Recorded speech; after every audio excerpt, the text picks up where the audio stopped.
Okay, well, so happy to see all of you here, and welcome to Quilting for Social Justice, the cutting edge and soft power of creative activism. My name is Rebecca Tava Percival. I am the Assistant Director at the Arizona Historical Society. I'm based out of our Tempe location, and my duties mainly oversee our library, archives, collections, exhibits, and education. So, and I will let Vanessa introduce herself when she comes up in a little bit here. So the mission of the Arizona Historical Society is to preserve our past, share our stories, and connect people through the power of Arizona's history. Arizona Historical Society is the oldest historical society in Arizona. We were actually founded by and established in 1864 by the territorial legislature. So we have been around for over 150 years, collecting and making available Arizona's history. And there we go.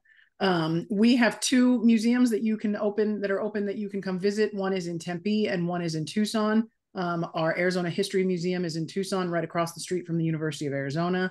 And our Arizona Heritage Center Museum is in Tempe, right across the street from Arizona State University, in the Papago Park area. Both those museums are open Tuesday through Saturday from 10 a.m. to 3 p.m. So invite you to visit. And if you want more information after this program, there's our website. So please be sure to get more information about upcoming events and additional information about our collections, or if you want any contact information from any of us, it'll all be there. So we do a lot of virtual events. This one is coming up, which I think is going to be a lot of fun as well. So it is going to be about Pearl Hart, Arizona's woman bandit. She was imprisoned at the Yuma Territorial Prison and was a bank robber. So if you'd like to hear more about Pearl Hart and her stories, there's information about another free virtual event that's going to be on Tuesday, March 12th at noon. And also, I wouldn't be doing my job if I didn't plug becoming a member and supporting the Arizona Historical Society. So become a member, you get free admission to our museums, 10% discount at all of our gift stores, and also a subscription to our award-winning Arizona Journal, which is a publication that comes out quarterly. You also will have access to online issues and back issues through the digital platforms that we have. So some good things there. And I'll repeat what Vanessa said. So because this is on a webinar platform, the only people that you're going to be able to see or hear is us. So your video and microphones will be muted other than the panelists.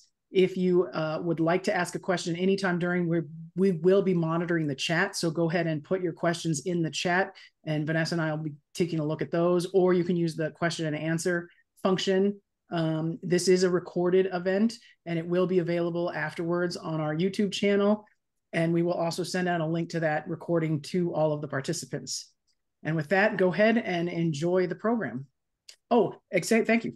And when you come to visit us, I won't say if, but when you come to visit us, we have two exciting exhibits that are currently up at our Arizona History Museum in Tucson. Drinking Local, which is about the history of brewing and winemaking in Arizona. And also, one of the things that we're here to talk about today is our Welcome Quilt exhibit. So please take the opportunity to come see these beautiful pieces in person. And with that, I will kick it over to Vanessa.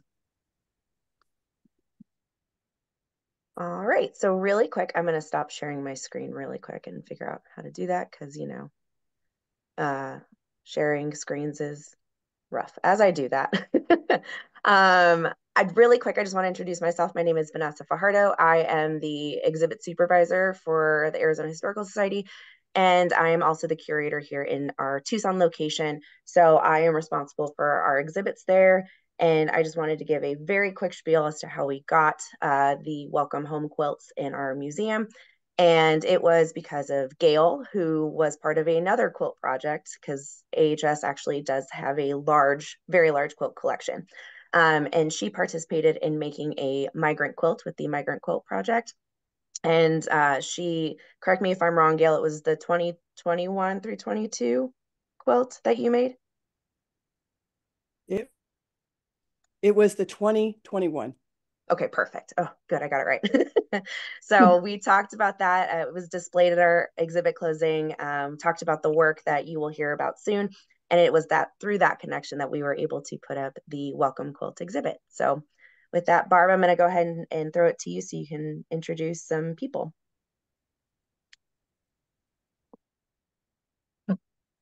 Well, good afternoon. I am Barbara Lambrecht. I am a local quilter involved with Saddlebrook Ranch Peacemakers, where I'm currently one of the co-chairs. I'm also a member of the Tucson Quilt Guild, and I'm happy to introduce the presenters for today's webinar. The panelists include Gale Hall with Welcome Quilts. As a retired professor of early childhood education in New Hampshire, Gale moved from Southern Arizona in 2016 and started making quilts for children immigrating to the US who, with their families, were cared for at the Casa Alitas Welcome Center in Tucson. Gale was moved by artwork of the children depicting their reasons for leaving home, their journeys, detention at the border, and drawings of what they loved. She looked for ways to help people understand how forced immigration impacts children and families while trying to replace messages of hate and fear towards these families with those of welcome and hope. This has resulted in the development of a 3-day desert retreat called Leaving Home, Immigration Through the Eyes of Children, and the Welcome Home Quilts. Gretchen Ginnerty is an architect and interior design she founded the Love Quilt Project in 2011 after a mission to South Africa to construct foster homes for children. On the trip, Gretchen learned about the millions of children who've been orphaned, mostly due to the HIV/AIDS pandemic. She also wanted to help American children learn about what was happening in South Africa. Gretchen's passion for art, textiles, and her involvement in child development came together with the design of a quilt that would not only wrap the children in warmth, but also be filled with messages of love created by American children. Thus, the Love Quilt Project was born. India Aubry, the president and co-founder, and Maggie Urgo, the outreach coordinator of Voices from the Border, were led by their values of justice, compassion, and human dignity to start Voices from the Border, a nonprofit organization based in Patagonia, Arizona, after the Women's March of 2017. Their mission uniquely combines free temporary housing and humanitarian aid to migrants and asylum seekers in Nogales, Sonora, Mexico, with art-centered creative activism and advocacy to deepen understanding about the lived experiences of migration on the US side of the border. Your moderator for today's production is Melissa Del Bosque. She has written about the US border since 1998 for various media outlets, including ProPublica, The Intercept, The Guardian, The Texas Observer, and Harper's. Her work has been acknowledged with numerous journalism awards, including the 2020 RFK Human Rights Journalism Award. She co-founded The Border Chronicle.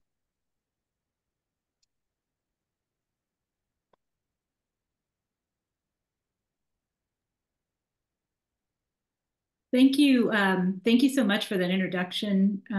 Really appreciate it, and really honored to be the moderator today, and jealous that I don't have a beautiful quilt in my backdrop behind me.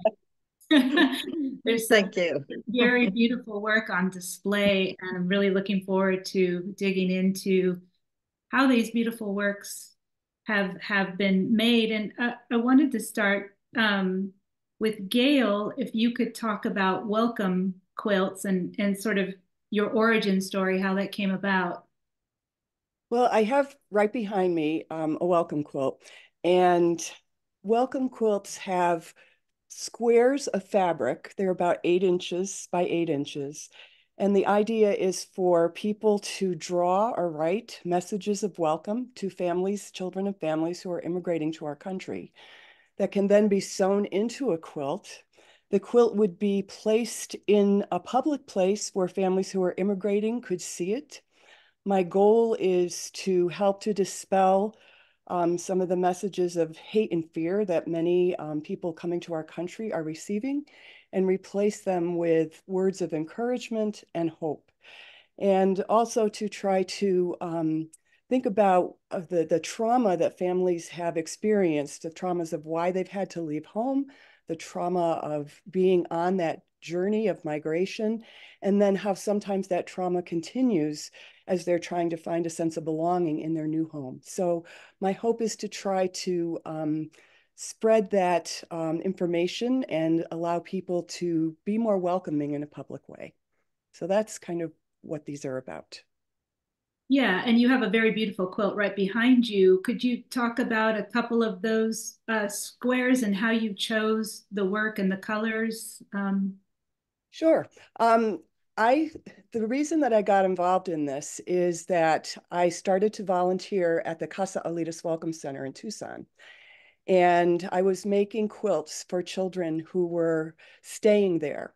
And what Casa Alitas is after families have gone through Border Patrol and done their credible fear interview, and they are acknowledged that they can seek their asylum claim in the United States, instead of Border Patrol just dropping them off on the streets, they bring them to this beautiful welcome center in Tucson called Casa Alitas, where they can get food and new clothes, and they can rest up, and then they can contact their sponsors in the United States where they're going to travel and stay while they're making their claim for asylum. And so making quilts for the children seemed like a good idea to welcome them.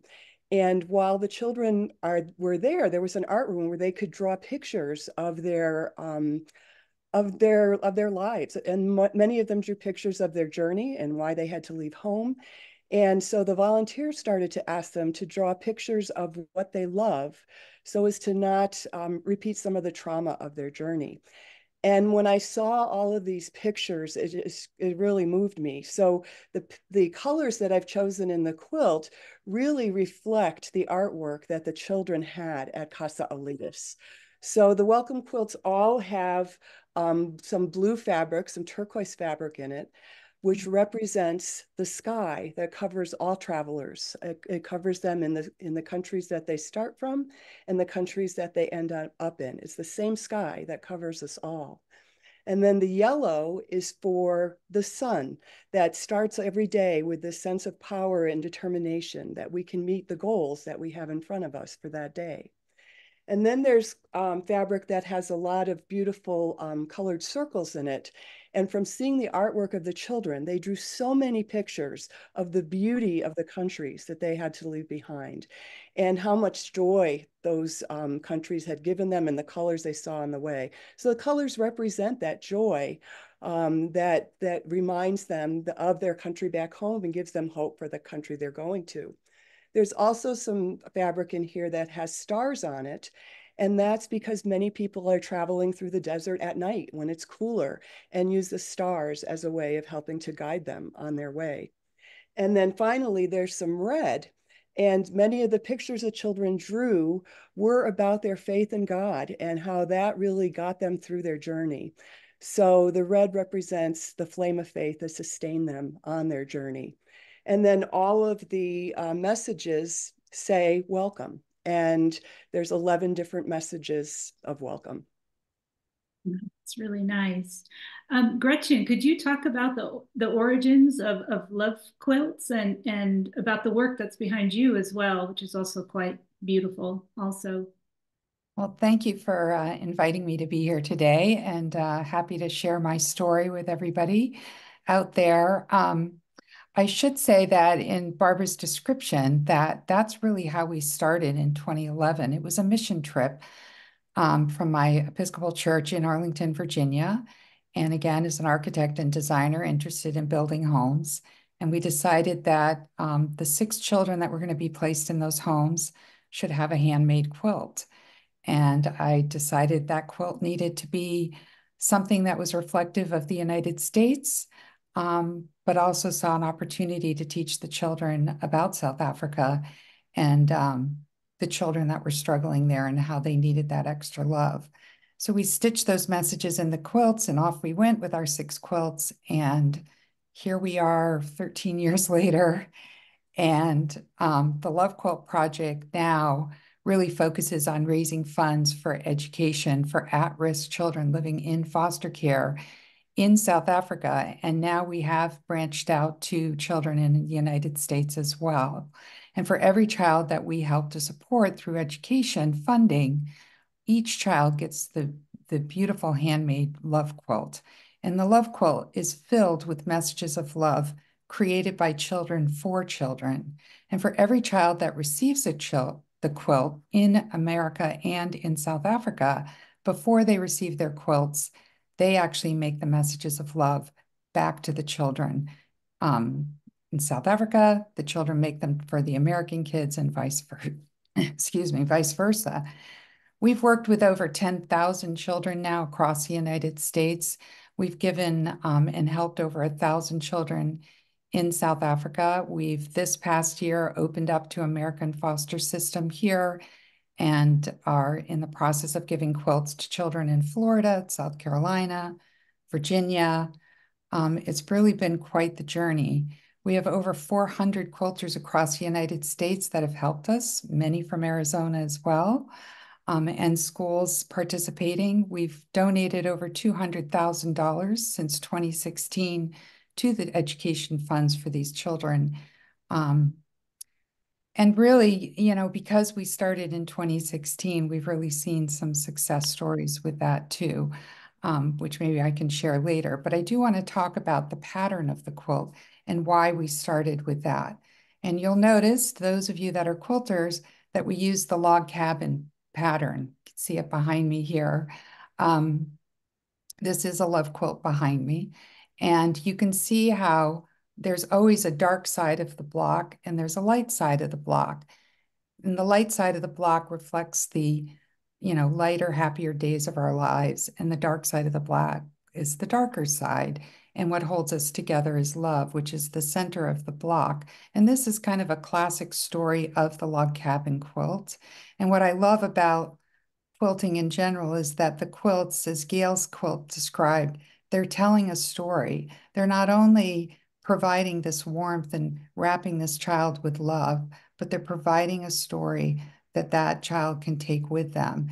And it's a story that carries on through. The story of a love quilt starts in a classroom with the children learning the lessons about love and compassion, how to be tolerant and kind. We ask them to stand up for justice and offer hope. And they take all of those feelings and we ask them in place of a hug to express themselves through art.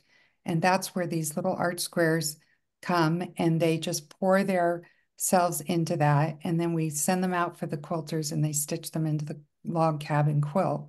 And again, the log cabin quilt story is about the circle of life. And so in the circle of life, you have your hard days, your light days, and in the center is the feeling of love and joy. And I have to say that when I started this project, the reason I started with log cabin is I actually ran into Jenny Beyer, who's a very famous quilter, as quilters may know. And she just happened to be in her shop that day. And I knew it must have been some kind of sign because there was nobody else in the shop but Jenny Beyer. And I started talking to her about this idea. And she said, you got to do the log cabin quilt. And so here we are 13 years later, making lots of quilts. Yeah, I wanted to ask both of you,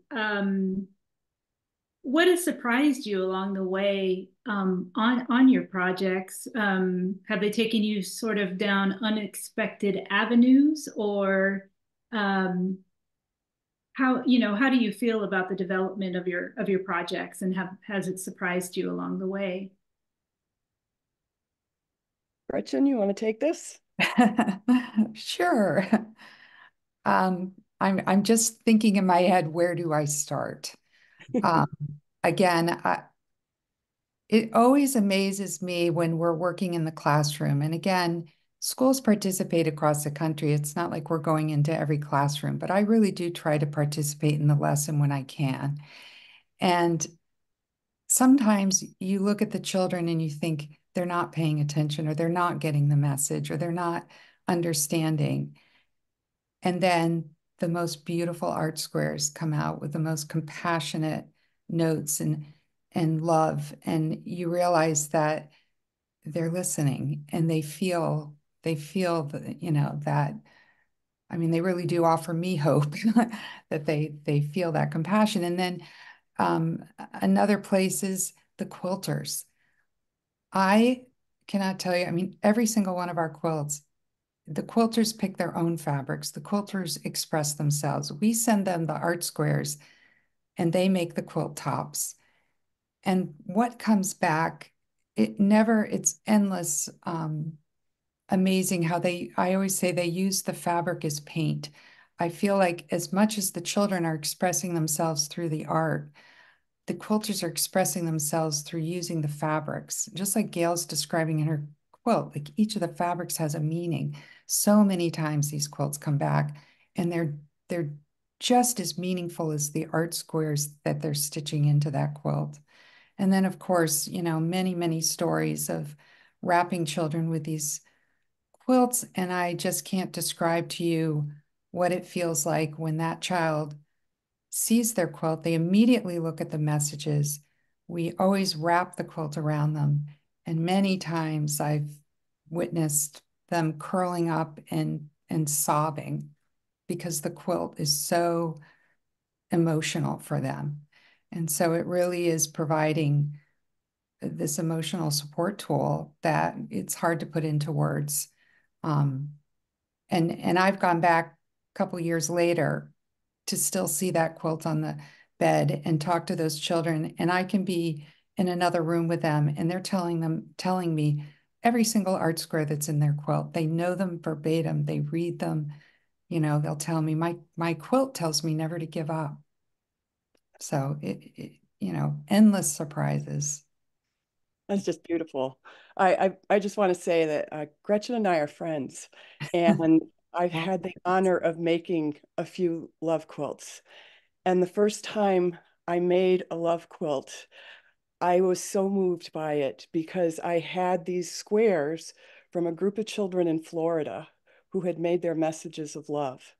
And I felt this overwhelming feeling of it's my duty to make sure that these get stitched beautifully into a quilt so that their messages get delivered to the children in South Africa. It was this wonderful feeling, and it just moved me to tears as a person who was actually making the love quilt. And so I just wanted to say that my experience of making a love quilt from Gretchen's project. For me, and I just thought I was making I was making a couple of quilts for individual children at Casaulitas to wrap them in love once they had come across the border. That's all I thought I was doing. And as I got involved in this and started to follow the artwork, which turned into an exhibition, which went through Southern Arizona, I started to learn more and more about what was happening. And I had this moment with the artwork. I've been an early childhood educator for my whole career, and I particularly love children's books. I particularly love children's art. And never in my 40 years of working with children in many different settings have I ever seen a picture of what appears to be a murder. And there was a picture within this collection of art from the children who, this was back in 2019. So most of these children were coming from Central America. And it was in the back of a house. There was what seems to be a gun pointing at another person, and the gun going off. And when I saw the picture and I saw the story, it just took me by surprise. It took me several times of going back to look at that story before I even saw that the age of the child who drew this picture was 5. And then I started thinking, you know, of a 5-year-old seeing this actually happening in their yard, and how does that happen?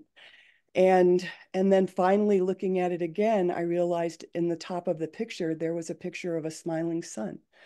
And, you know, young children often do put pictures of smiling suns in their pictures. So that piece of artwork really started to challenge me, as did another poem by a child. And the poem was called The Sound I Will Remember. And it goes like this. In the jail, every time someone moved, the sound of the aluminum sheets sounded like a storm.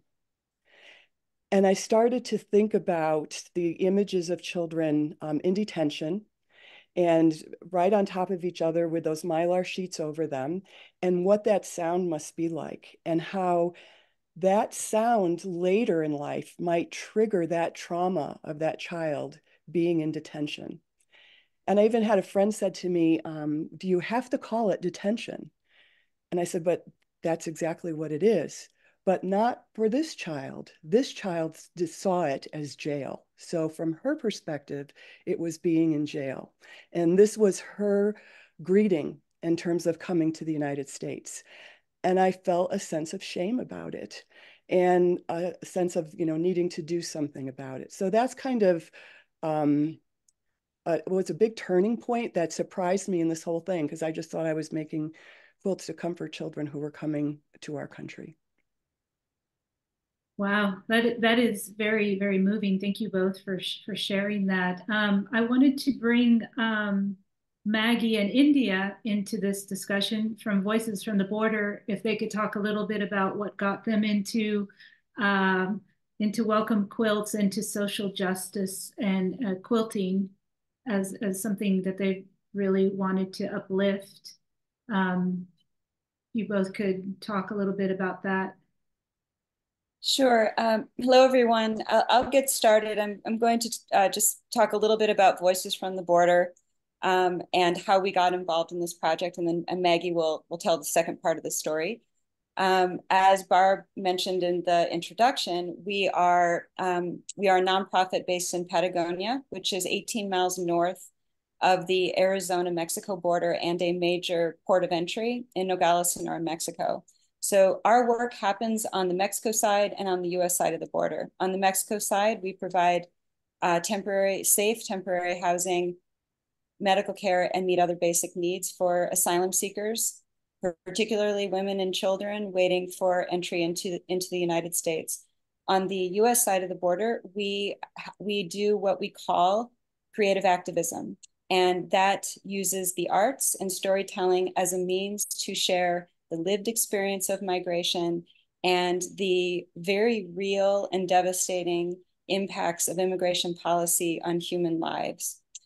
And so because of that second branch of our mission called creative activism, in 2019, and Gale mentioned this, there was an exhibit called Hope and Healing, the Art of Asylum, that was the curated artwork of the children of asylum seekers staying at Casa Alita's Welcome Center in Tucson.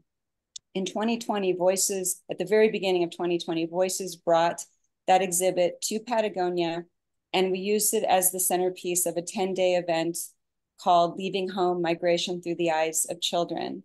And in tandem with that, with the art exhibit, we invited 100 of our local school children to view that exhibit and to experience it in tandem with the curriculum that Gale Hall, who she, as a childhood educator, she created a trauma-informed, and as she alluded to about the Guatemalan 5-year-old who drew an image of a murder scene that he had witnessed in his yard. So the curriculum was trauma-informed and centered on lessons in empathy and belonging. One of those lessons was for the children of Patagonia to draw or write images or messages of welcome on fabric squares. So again, this was early 2020, and we all know what happened thereafter. So COVID lockdown happened, and in so doing, Gale, as a very talented quilter, created 8 beautiful welcome quilts with those fabric squares. In 2021, as people were just starting to kind of resurface in public spaces, you know, after the lockdown, we decided to have those welcome quilts on display as an exhibit in Patagonia during our holiday art walk. And we were quite taken aback at the emotional response that the quilts elicited and the impact that they were making. So it was at that moment we realized we didn't want the story to end there. So in 2022, when the Arizona Historical Society was hosting the Migrant Quilt Project, which memorializes people who have died in the desert on their journey northward, we thought maybe if we approach them that they might be interested in hosting our welcome quilts, as well as telling the story about how those welcome quilts came to be. So Maggie, you want to take over the rest of the story? Yes, I shall. Well, literally, this is the entire story. It's many pages. Thank you. I forgot to mention that. You. We'll follow up on this if you're interested. One of the things I want to talk a little bit about is sort of a little bit more general about social justice movements and why quilting can play an interesting and different and important role. I consider ourselves part of like a border justice movement. And recently at the U of A, at the museum hosted participants in a conference of teachers who had come to the U of A to discuss how to create counter narratives. And they were utilizing the quilt show at the U of A as an example of creating counter narratives. And it really made me think about how there's like these different poles in society. In a certain sense, you think about social justice. Well, that's because of social injustice. So you have these two poles in a way competing for people's hearts and minds, if you will. And here at the border, we're dealing with a lot of information, disinformation, fear-mongering, flat-out lies about what's happening down here, what migrants are like, what the issues are. And it's driving some very dangerous and bad things in society. And there's many ways that Voices, as part of our creative activism and our work on this side of the border, tries to deal with these issues. And we try to use correct information, factual information, both statistical, but also unbiased, on-the-ground reporting that sort of tells the truth about what's happening here. And in addition to saying a shout out to the Arizona History Museum for staging this quilt exhibit, I also have to say a shout out to our moderator, who is a very wonderful border journalist, who is part of the Border Chronicle. She's a founder, and it's a very great source of information on the border. And we've worked with Melissa at different ways and times. And so this all is very important. But when I saw the reaction of people to the quilt exhibit, we had the migrant children's quilts in the center on quilt stands. And then we had surrounding them the Patagonia children's welcoming quilts.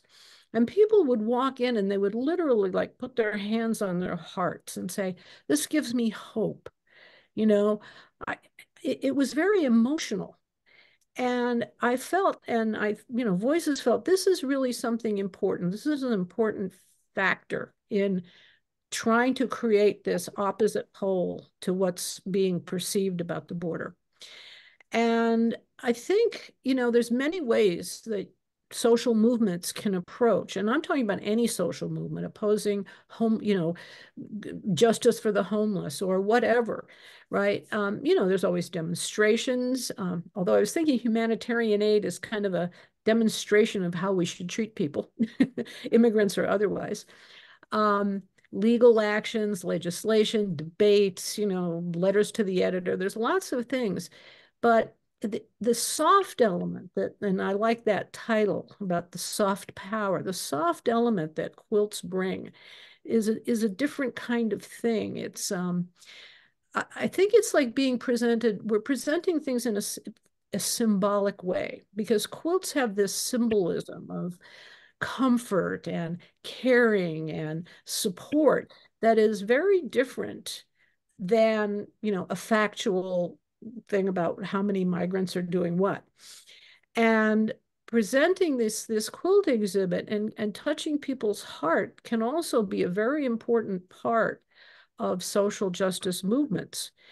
And we actually, but we also it can work in tandem. Like Voices created this gallery guide to accompany the migrant quilt exhibit, the Welcome Home quilt exhibit. And it has facts. 41% of all refugees worldwide are children. And, you know, but it also has activities, and then there's places you can go for more information. So you can incorporate the factual stuff with the heart stuff in a really important way. Now, I will say that the welcome quilts are really they're really relying on the symbolism of quilting in a different way than the love quilts are, in the sense the love quilts are actually given to the children. And it's not that some of the welcome quilts wouldn't be too, but they're given to the children in a more public way. It's through the gallery exhibit, which we're hoping there's like 7 people in different states who want to try to bring the exhibit there. And there's also hope to have people, quilters individually throughout the country, take this up and create their own welcome quilts and post them in public places where migrants can see them. And so that's more of a symbolic way of welcoming, whereas the love quilts are both that and also just given to the children. But any which way is powerful. And I think that we were saying you can't imagine a quilt that would be on a negative topic. Like have a quilt, oh, let's let people starve, or have a quilt that says, go home, you're not welcome. It's just inconceivable, because quilters as a group have such heart. They're just, they love what they do. They love quilting and they love people. And so I just wanted to say, it's the concept that, as opposed to fearing migrants, thinking they're crazy, thinking they're going to do bad things to you, it's more, the welcome quilt's more like they could be your neighbor. Your children could play with their children, so it's a counter narrative on a very large scale to what is happening. And we really support it, and we're throwing in our lot with it to try to help popularize and promote it. Can I jump in for a second? I just wanted to follow up with what Maggie's saying, that, the history of quilting, as we know, goes way back. And how many times we've heard about quilts that have been part of the social movement. I mean, think about during the Civil War and how they used the quilts to help people escape and to get to safe places. And, you can go back to story after story about these powerful quilts that help to improve people's lives. And I just think it's amazing what you're saying. This is what we're doing, each of us in our own way, using the quilts to tell the story, to make change. It's pretty powerful. Yeah, thank you so much. And thank you for the comments and questions. And if you want to pose any questions, please put them in the chat or in the Q&A queue. And we do have a couple of questions. We have some very nice comments also. We've from quilters from around the country. We have Dr. Jackie Griffin from looks like Fresno, who's created Love Quilts and can attest to the feeling of love and how the squares speak to you when choosing fabric, which is very nice. And then we've got Janet from Flagstaff about making quilts for children in foster care. And I have some questions here, talking about Maggie's comments and asking, what have you learned about the most effective ways to convey information and to build truthful counter narratives? This is from Janet Morford. And Gale, I remember you mentioning that your work had become controversial, I think, because it is regarding migrants. And of course, that's a very hot topic in the presidential election, especially. Maybe you could talk about that. That was something that I guess I wasn't prepared for, because I think we need to care for everybody's children, not just our own children, but everybody's children. And I guess that's just been a part of me my whole life. And when I started to make quilts for children at Casa Alitas, some people started coming up to me and saying things like, well, why are you making quilts for children who are immigrating to our country instead of making them for children who are already here who need a quilt? And I was so surprised by that kind of scarcity way of looking at it, of assuming that I wasn't making quilts for children who are already here, because I do. I make a lot of quilts for the club that Barbara is a president of, that I'm in. I've made so many quilts for children in foster care and the different things that our club participates in. So it's not about either or to me, it's about both and. But it always seems that there's that assumption, because we're talking about, maybe it's this hot topic of immigration, that it should be one or the other, and it can't be both. And so that's something that I'm trying to counteract by, asking them, first of all, well, why do you think I'm not making quilts for children who live here? And yes, I do, and I believe that's important. Another thing that has popped up is actually something my husband was involved in, where people said, have you heard that there's a group of women here who are making quilts for those illegal kids? And his response was, yeah, my wife is one of them. and he says, and the kids aren't illegal. They are all here through the Casa Alitas Welcome Center. They've already been vetted by Border Patrol. They are dropped off by Border Patrol to Casa Alitas. They are here legally seeking their asylum claim. Have you ever been to Casa Alitas to volunteer? And it's just amazing the surprise that people have with that. So there's this real lack of information of who's coming to our country. And again, the sense of it has to be either or instead of both and. So that's something that I'm trying to counteract, and then share what I know about the immigration system and how these families are here legally, and what their next steps are. So we have requests, Gale. So we have some quilters from Sacramento who want to see one of the squares up close from the quilt. If you could talk a little bit more about it. All right, so I'll show you this one. This one is called The Man in the Maze. And that is a story about the journey of life. So this person who made this as a welcome square was just kind of acknowledging that journey that people are on in their life, and giving them, that sense of, please continue with this, and we're glad that you're here. Another one that was a message instead of a picture. And they spelled welcome and said, you are wanted, excited, loved, cared about, original, memories, they're saying new ones, and energized. And then here's one from a child. And so when we do this with children, we say, well, what would make you feel welcome if you were to draw a message of welcome? And that would probably make another child to feel welcome too. So why don't you draw that? And sometimes we actually have the artwork of the children from Central America so that people can look at it and they start to see, oh my goodness, we love the exact same things. So the kinds of things that I can draw to welcome you are the same things that make me feel happy as well. So all ages, my youngest person that drew a welcome was 2. My oldest person who drew a welcome was 99. And then from all states, all across the country. and just what is the welcome that you want to give. Yeah, thank you. A question for Gretchen from Emily. Your quilts are quite elaborate. Is there a place for simple panel quilt tops, or would those be a disappointment in comparison? What are your size recommendations? Do you fill the quilts or just put a backing on?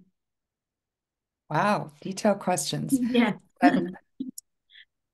Well, you can go to our website, lovequiltproject.org, and you can receive a lot more information there about how this happens. But if you are interested in making a quilt, you contact us.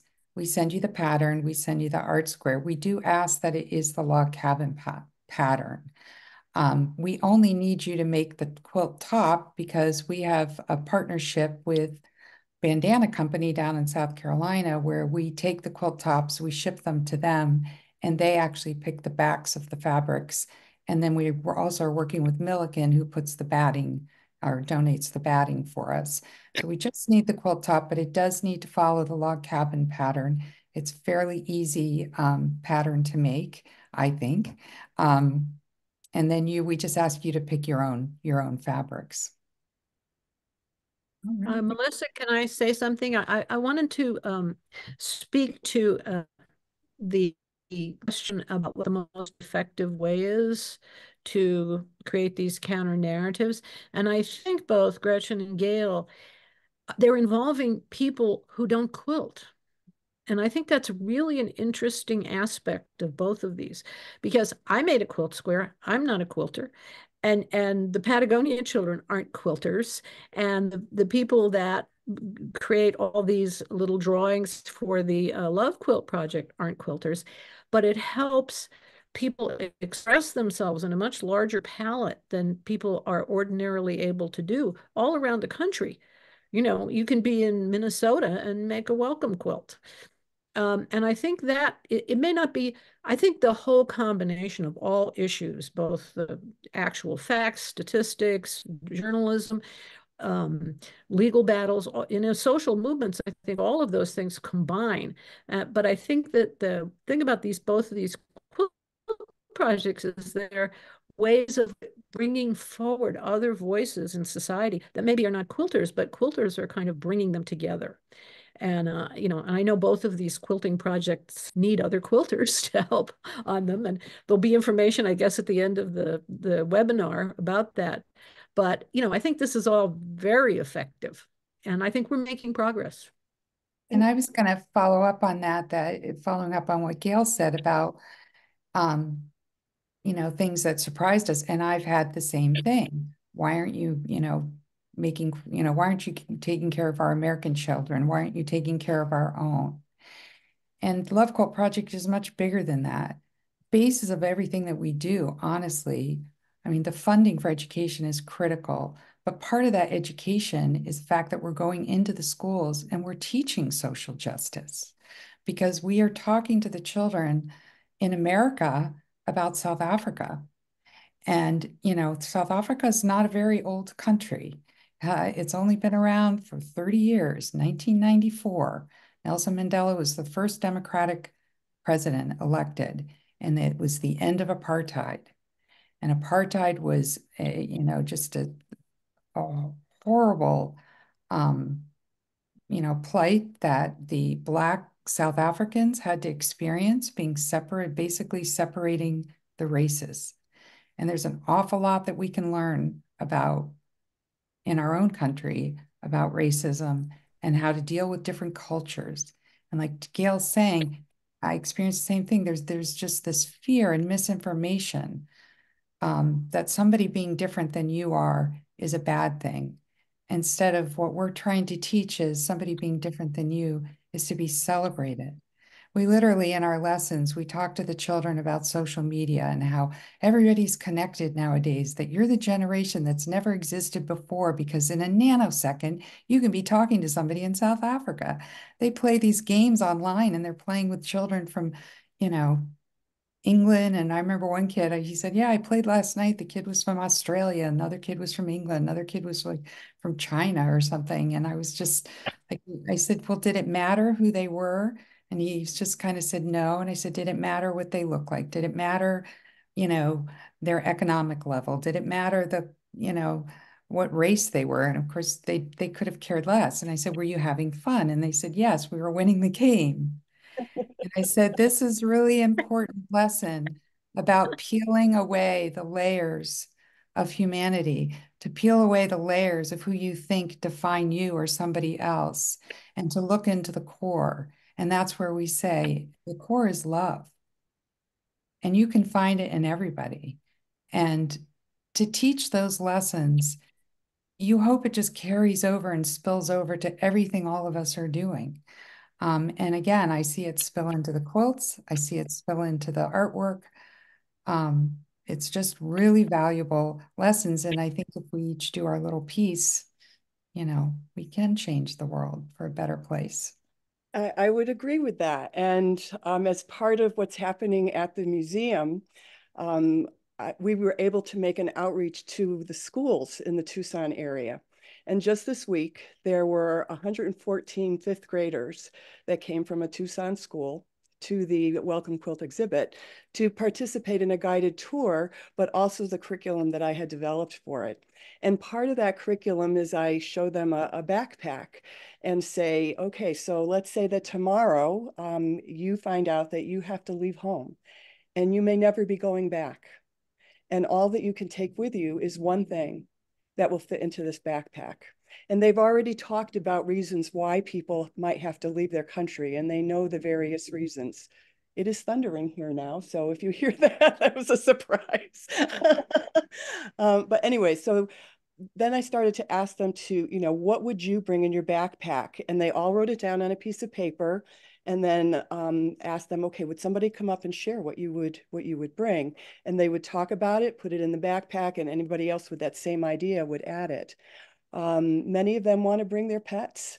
It's the heartbreak of leaving your pets behind. And that was demonstrated so clearly in the Art of Asylum pictures, where children just drew so many of the pets that they had to leave behind. But one little girl this week, she came up and she said that she would bring something that was a reminder of her grandmother. And her grandmother had recently passed away. And as she's standing there, she starts to cry. And I stood up and I put my arm around her and she just hugged me. And we talked about how important memories are to us and that we want to carry those memories of people in our lives with us always.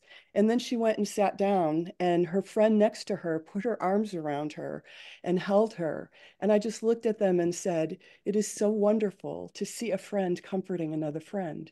And I think that was probably one of the most important things that I said all day, was just to acknowledge that out loud, that that's a wonderful thing to do and to do that in public.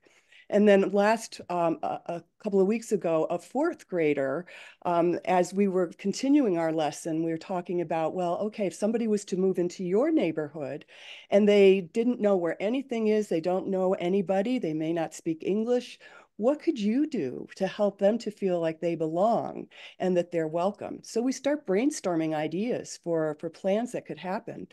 And after we had gone over their list of ideas, which were very creative, one little boy just kind of summed it all up. And he said, if someone sees me welcome somebody, then maybe they'll welcome somebody too. And that's the whole point. Oh, thank you so much. From the mouths of our kids. I have been notified that we have about less than 5 minutes left.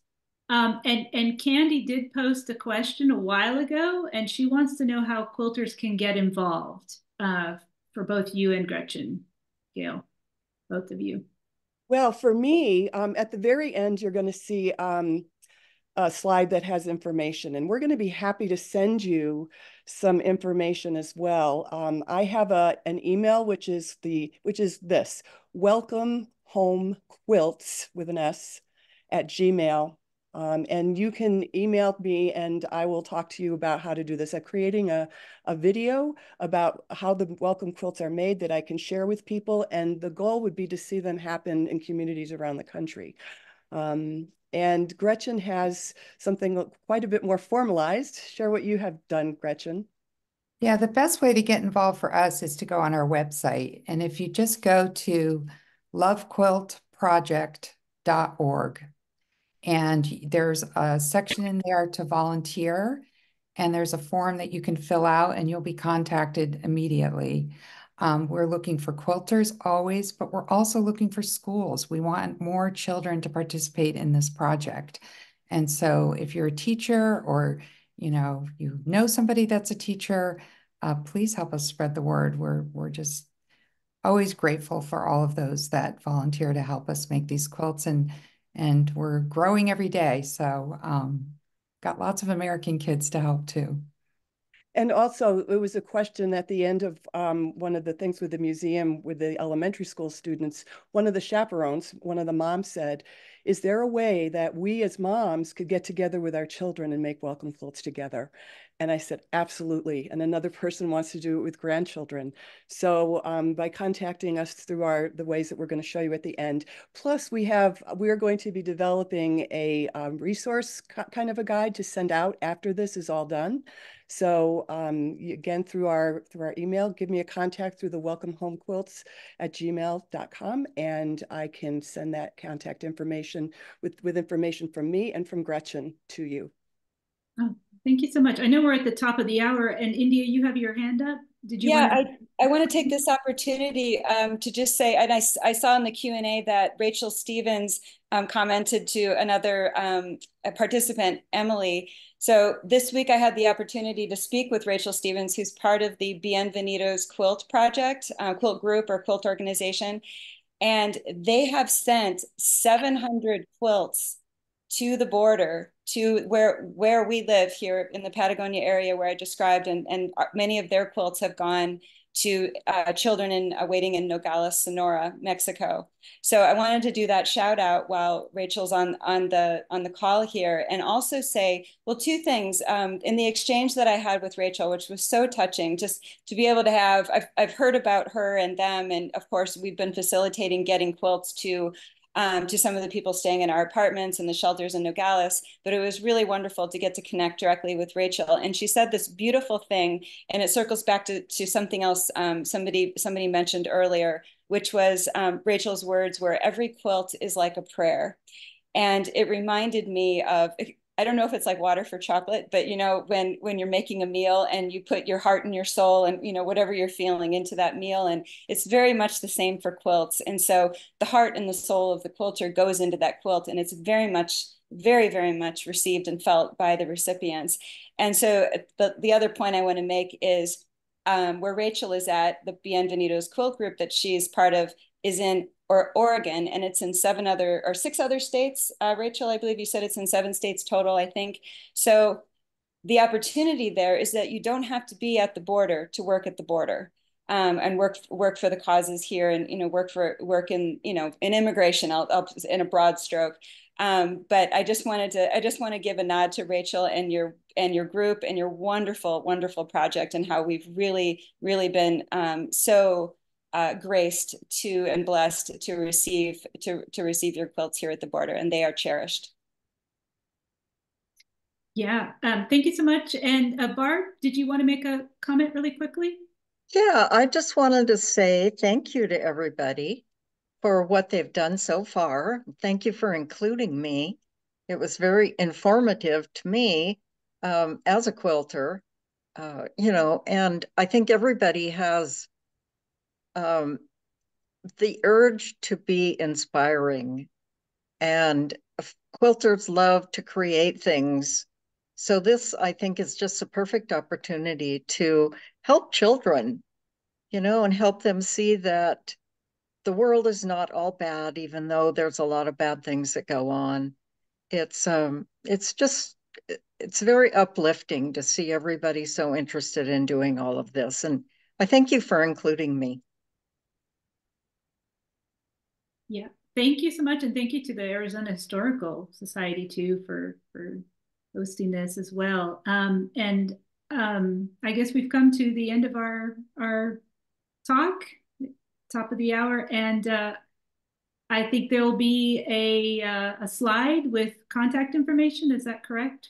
Yeah, I'll go ahead and share that really quick. If anybody wants to contact Gretchen or Gale. there we go. Okay, so there's yours, Melissa, for those who want to contact Melissa. And just so you all know, you're going to get like a follow-up email once this is completed and it's uploaded to our YouTube and everything. And you will also get links and emails and websites and all the fun stuff to connect to everybody that's been on this PowerPoint. Again, Gretchen with the Love Quilt Project, the many ways you can get in contact with her. Again, if you want to be a part of the Love Quilt Project, the website, lovequiltproject.org. Gale Hall, like she said, her email is the best way to get a hold of her if you want more info or to participate within the Welcome Quilt Project. And then India and Maggie for Voices from the Border. Their emails, Facebook, Instagram's, websites. Again, there's a little QR code too if you want to scan that as well. But again, this will be all sent to you once this program is uploaded and everything. So with that, thank you everybody for joining us. We are so glad that you were able to participate in this. Those of you who are part of the program, please stay on for just a couple minutes after. But the rest of you, thank you. Again, you'll get all the information once this is all uploaded, along with ways to talk to everyone, connect with everyone, and we just appreciate you being here. So thanks so much. Oh, thank you. Mm-hmm.